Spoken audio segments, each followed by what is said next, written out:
ఎక్కడ ఇచ్చారో అక్కడ కూడా గట్టిగానే దెబ్బ తగిలింది. దీన్ని ఏమంటారంటే అసలు కేంద్రం మారుతున్నటువంటిది ఏంటంటే పొలిటికల్ డ్రామా.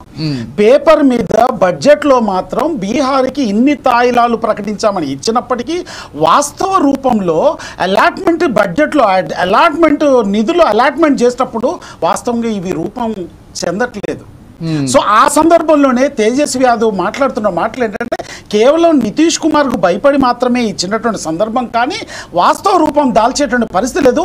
అందుకే మాకు ఇంకా కావాలనే డిమాండ్ అక్కడ ప్రతిపక్షం నుంచి వస్తుంది. కానీ అక్కడ ప్రతిపక్షం నుంచి కనీసం వచ్చిన నిధులు వచ్చాయని అనౌన్స్ చేసినటువంటి ఆ సందర్భంలో వచ్చినప్పటికీ మరి కేవలం ఆంధ్రప్రదేశ్ నుంచి ఎందుకు మరి ఆ విరుద్ధమైనటువంటి ప్రకటనలు రావట్లేదో ఇంకా అంతు చిక్కనటువంటి విషయమే ఇది.